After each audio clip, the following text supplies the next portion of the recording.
Hello, Meoni here. Welcome back to another video. This time we're looking at yet again another interview that came out of Gamescom Germany in 2025's Gamescom, which has been a pretty nice welcome addition to the amount of interviews and information we've been getting.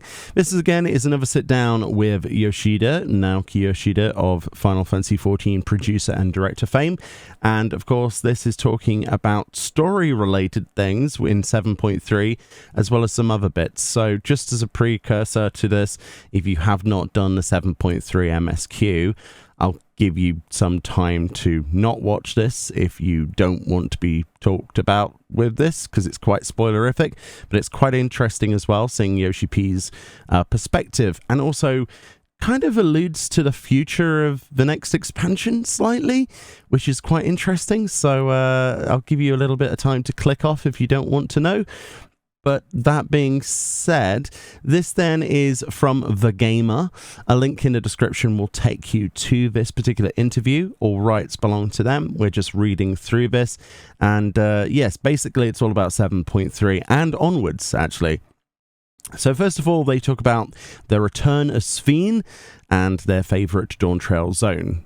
Basically the lighting up of living memory, which is pretty cool.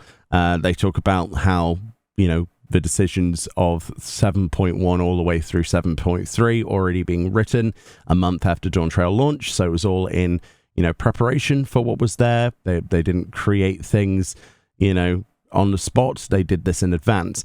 Yoshi-P says, truth be told, I was against the idea of a real Sphen suddenly making an appearance back at that time. The Sphen that makes an appearance in 7.0 is a clone, which was cloned from the memories of a real Sphen. And the original Sphen was in a deep sleep. I felt that after defeating the clone Sphen at the end of 7.0, if a real Sphen returns with the exact same face and so early in the story, I felt it would come across as cheap, and players would be thinking, well, just what was that Sphen we just defeated right now? It was one area where we really had a long discussion about how long we should wait for the real Sphen to make a return. End quote. They continue here on The Gamer. The team decided that they could complete Sphen's story arc in about 2 patches, though Yoshida says that one thing they agreed early on was that her costume would be changed so that players could distinguish her from the other Sphen. Deciding the timing of relaunching Living Memory was a similar decision, with Yoshida telling me, quote, if again we were to immediately revive Living Memory after the end of 7.0, we would be in a similar situation where players would be thinking, well, just what was that at the end of 7.0? It was for that reason we decided we would utilize Living Memory as a location for the final part of patch 7.3, where the players would be restoring the thoughts and memories of the people there. First, we shut down the Living Memory in order to remove those memories. And then we restored Living Memory in order to return those memories. As you mentioned, we decided the time that was necessary in order to make that meaningful. Who wants to live forever? I don't know, not me personally. They're talking about the idea and concepts of life after death and things like that, quite deep.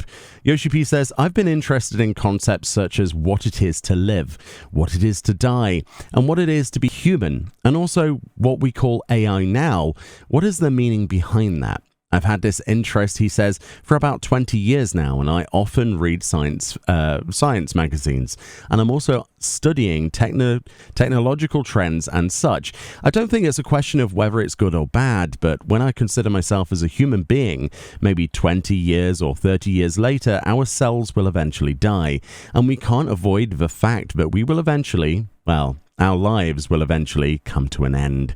If there is the possibility of transferring ourselves into a digital format and to transfer our thoughts and our mind, I think there's a possibility of doing that if it would be for the benefit and good of people. Interesting. Yoshi-P says, however, Yoshi-P does not clarify if there was a situation where the physical version of himself and the digital version of himself were around at the same time, but he didn't think that would be a good thing. And he would like to avoid that. Yeah, that would be creepy, wouldn't it? I don't know. It's an interesting concept, isn't it? The 7.3 puzzle. So this is the thing that people have been talking about, actually. Okay. So they say here one of the things they enjoyed in 7.3 was the puzzles involved in a calculated evolution main scenario quest. So if you don't know about these, I mean, you already have, right? You've probably done the storyline. Essentially, there was the block in hole puzzle, which was incredibly simple, and then a simple read dialogue and press button puzzle. Yeah, I thought they were quite fun, and honestly, they could go even further with that. I wish there was some side content, like some murder mysteries or something, where we could solve puzzles. Like the Indiana Jones within me kind of wants more of that. It's kind of cool. I liked it, but some people did not like it. Yoshi-P says, quote, "We wanted to make the story of the game more realistic. Yoshida explains, telling me that they didn't just want to have a situation where people were just talking on and on, but instead have the players experience the story and uncover the answers themselves. Yoshida tells me it's not going to be the case that they are actively looking to incorporate more puzzles unless they feel it's necessary, as they don't want to force themselves to put in unnecessary mechanics without good reason." That's fair. He says, in quotes, "In terms of the player response, we did find that there has been a positive reception to this portion, but on the other hand, there were also some players who just wanted to rush through to the boss fight, and for them, this portion got in the way of that. So we do want to take into account feedback from both types of players," end quote. Personally, I think they should do both. Like I say, if there was side quests that had this level of puzzle solving, you know, actually moving things around, solving things, I think that would be totally fine. There are certainly people who just want to rush to unlock content. For example, if they put this in a major patch with a, you know, with a Savage tier, somebody who is doing a world first, who's skipping through the story the first time, you know, they might watch it later on.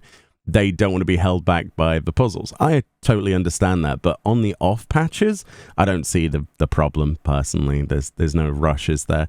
But then again, you know, there was a trial, there was an extreme, so maybe that is a problem. But I think if they put this into side content, like an Indiana Jones style adventure, I would love that personally, but that's just my own personal opinion. Let me know what you think in the comments. So then they talk about the Ascians. It says the Ascians are back, but not as you might expect. Yeah, they say 7.3 concluded with us defeating Calyx, only for the final scene to show him still alive, or at least as alive as an Endless can be, and with an Ascian lurking in the background behind him as they cryptically discuss their plans. Yes, we all knew there was a few sundered Ascians left as loose ends somewhere out there in the reflections, but after the closure of the Hydaelyn and Zodiac arc in Endwalker, specifically the defeat of Zodiac, the Grand Ascian plan of a rejoining to restore the Ancients has been well and truly foiled. So what are our favourite masked miscreants up to now? That is a good question. So it continues, Yoshida tells them that the team discussed how best to depict the remaining Ascians, and that it was, quote, an intentional decision to leave a time gap up until their appearance in the story. As with the end of the Hydaelyn Zodiac arc, for the unsundered Ascians, we were able to cleanly conclude their story, and it would obviously be a turn-off if suddenly the other Ascians suddenly made an appearance. End quote. Yeah, that would have been weird. Fans have been left wondering whether the remaining Ascians will somehow want to find a new way to trigger the rejoining. Yeah, that's a good question, or what their motives are. Yoshi-P says, we don't intend on having the remaining Ascians carry over that plan. Yoshida says about the Ascian aim to reclaim Etheris for the Ancients. He says, the reason being, of course, because the unsundered Ascians are no longer there. At the end of Endwalker, Emmett Selk was satisfied with leaving the rest of the world over to the Warrior of Light, so we have no intention of writing that story again. I also feel that we shouldn't be writing that, he says. He continues, the unsundered Ascians have all gone, but because the sundered Ascians have the memory crystals, they do have knowledge of the secret arts and techniques that were passed on from the unsundered. Since they have their own strength and the memories, we will be able to see very soon in the story what they are planning, and because that will be coming quite soon, I do hope that players will look forward to it. One thing I can say is that you will be able to see that there is clearly a different goal that the Ascians have. And also, you will be able to find out what is the key that is in the possession of the Warrior of Light. So the key, you know, originally from Sphen, what that can be done, you know, the interdimensional key, basically. What can we use that for, etc. So that's going to be interesting. That's going to be the plot point going forward, presumably for 8.0. Very interesting. Emboldened by Yoshida saying, giving me a few clues about the Ascians, I couldn't help but ask about the winter appears. Yes. So yeah, Calix mentions the in the final moments of 7.3, the winter appears, right? Yes. Yes. Emmett Selk mentioned the frozen waters of Blind Frost in Othard's North. Yes, at the end of Endwalker. Blind Frost. I forgot about that. Yoshida tells them that they will find out soon what Winterer refers to, but confirms it is not the name for the remaining Ascians. As an added tease, he tells them, I could say, but it might be easier to discuss about the possibilities if you check the definition of Winterer as a word. Now, the definition of Winterer as a word in most dictionaries and thesaurus, etc., is essentially that Winterer is somebody who comes from a cold place, right? It is a resident of a cold place. They're winterers. So it does kind of make sense that we would probably be going to Blind Frost. Will it just be Blind Frost, that North Pole above Othard? Or will we be finally seeing Mericidia? I don't know. It's gonna be interesting, isn't it? Very interesting. But that's, yeah. So it's not the name of the Ascians. A winterer is somebody who comes from a cold place. So maybe the Sundered Ascians are all hanging out in as far away from reality as possible, as far away from people. That could be quite exciting. A winter expansion. I do like the idea of that. You know what would tie in well with a winter expansion? The idea of a launch in the winter. Just saying, that would be nice to, to shake things up a little bit. Have an expansion launch in the winter. I'd be down for that. So they continue with other things now, not MSQ related. Will we ever see a new crafting or gathering role? That is a good question, actually. Yoshi-P says, if we feel like we want to do it, then we could make it happen. If we consider the existing economy that we have within Final Fantasy XIV, when we think about where would we put in a new role, we haven't found one which we think would be a good fit. As an example, Yoshida says if they were to add a crafting role specifically for housing items, the problem is that housing items are already made by other crafting roles who would then no longer be able to craft them as it would get reassigned, and that would negatively impact players. Yes, it would. That would suck. For each crafting role they have, they also had a corresponding gathering role. And so if they wanted to add one new role, they'd actually have to add two. And then that increases the amount of gear players need to equip and would lead to people complaining about the lack of slots in the armory chest. So overall, Yoshida feels it would increase player stress, end quote. It would also increase developer stress by the sounds of it.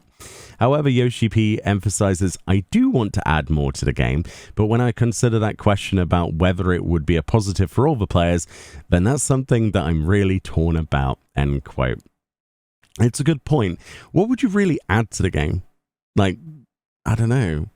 I've always been torn with the idea of like rune crafting and things like that, but I'm not really sure what physical application that would give. Anyway, we get confirmation about Monster Hunter in a second.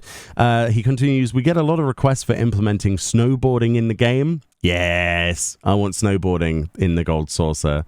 Do it. Do a crossover with Remake. Do it. Or Rebirth, or Reunion, or whatever the new Final Fantasy VII remake's called. Yoshida says, explaining that theoretically they could make a crafter class to craft the boards. That's sick. But when he considers that pre-existing crafters would already do it, and without the need for players to grind out a whole new class, it makes him feel really torn. Dude, if we could make snowboards and have this outside of a Gold Saucer, like an actual, SSX tricky style thing, I'd be down. I loved those games as a kid. So Monster Hunter news then. It will be permanent. There we go. There's the confirmation. We do understand that some players may be taking a break, and we don't want them to resubscribe immediately to Final Fantasy XIV. More details will be announced next month, but what I can say is that we have prepared a lot of rewards. Yeah. And we've prepared the battle content so that it can be enjoyed both by casual players and also hardcore players. We have been investing a lot of resources into the development of the content, and I hope that players will be able to enjoy it in the long term. That is the best way to approach crossovers. I cannot stand when we have a crossover, it ends, and then people go, oh, where did you get that? Oh, from such and such crossover. It activates such a FOMO, And I think the game is better off for having more things padded into it. Seasonal events are where you should have the seasonal events. It would be cool to have those be more unique and expansive. So I hope they take the extra time to make those more enjoyable for players. Like a typical example of this would be the Rising for this year. I don't think it was particularly engaging. I think that's fair to say. But for a lot of these crossovers, I personally wish they were permanent. So they also mentioned Yokai Watch and Fall Guys. Yoshi-P says, I think the way that collaborations are decided depends greatly on the team. Within the Final Fantasy XIV development team, we consider how much we know the game title that we're interested in working on, and how much respect and admiration we have for those titles. I believe that unless we have that respect, we wouldn't be able to create the best content possible. We don't really consider a promotional aspect, as it were, but it's more of a case if we feel that it would generate hype, then we would want to do it. It's often the case that I would be talking with the producer or director of the partner, and we would have a mutual respect for each other. In that regard, I think it's kind of mysterious because there's no format that's set in stone. Sometimes I will approach the other party, and sometimes they will approach me, he says. In which case, they actually did that. The Fall Guys team came forward, didn't they? Using Fall Guys as an example, Yoshida tells me that the team knew they were big Final Fantasy XIV players in the past, and as he'd seen it on social media. So when they reached out to say they were interested in doing a collaboration, he was only happy to agree. He says, it's really a case of us respecting each other as developers, and with that respect and going through that process, I think we can create something that typically wouldn't really be possible usually. I would like to continue working on crossovers and create an element of surprise for our players. And their final question, I asked Yoshi-P what he enjoys most about his job. You know, when he's not permanently stressed by everything, if that ever happens. That is very true. It's something he has to think hard about. He finally tells them, I think, quote, it's when I'm doing game design, because I didn't get into this job because I wanted to be a producer, but rather I think that the title game designer is what fits me best. When I'm working on planning the new game and planning systems, as for Final Fantasy XIV, when we're working on designing content, I think that's the most enjoyable for me, end quote. Damn. Yeah, I wish Yoshi-P was given more projects to work on, personally. I think that would be cool, but he's got quite a lot on his plate, really. He's suffering from success. I think that's the best way to describe that, in my opinion. Yoshida also adds that when he gets to travel the world and speak to people at events and fan meetings, it is questionable to think about whether that counts as work, but that speaking with players and fans is also something he enjoys. Quote, I'm able to hear their responses directly, so I can hear that they might give me some really critical and tough feedback, or they might give me a very positive response. But at the end of the day, I consider all of our players our comrades together, and we are creating Final Fantasy XIV together. I think that this is one aspect of my job, which may be being in my position, only I can appreciate and I can enjoy, but it's something that I really do appreciate from the support of all of our players, end quote. And it says, now, if you'll excuse me, I have to go and start spiraling down a rabbit hole with new theories about definitions of winter and what the Ascians are up to next. Very good article. Fantastic little interview, actually. This has got a lot of really juicy bits in there. But yeah, definitely go support this article, this interview. It's great. The Gamer currently has quite a lot of coverage from Gamescom and lots of new video games. This was incredibly well written and some really good questions. Very happy to share this one with you. Click in the description if you want to go read through this and any of their posts and give them support. Personally then, I really hope that the patch 7.3 puzzles make it into other content. I think it would be nice to have content derived around that. It's a side of a game that excited me, and it's something they could go really deep with. The concept was there, and I think that, maybe keep it away from the MSQ, at least in my opinion, and put it into its own piece of content. Like I say, murder mysteries or even Hildebrand, that would be quite fun to have. The story has me interested, especially now we're talking about Blind Frost, which is a place I'd completely forgotten existed. And holy moly, I need to go and watch the Emmett Selk storyline again, like the ending cutscenes to list down all of the places. I wanted Maricidia as 8.0, but I'd be actually quite interested to see north of Zophard. There's some really interesting stuff on the world map that I would like to check out. And as for, like, you know, the other questions, gathering and crafting stuff, always interesting. I do like the idea of a mention of snowboarding again, and to know that we've got a permanent Monster Hunter crossover once again. That makes me very happy. I don't like it when they disappear. Personally, I do hope that they work harder on seasonal events, though, because I think that's where the game is probably lacking at the moment. There's a lot less hype around those than there used to be. Anyway, let me know what you think about any of these topics. Would you like to see more puzzles in the game, in content, or did you absolutely detest them? Let me know. Thank you so much for watching. Link in the description, and I'll see you all next time. Bye-bye.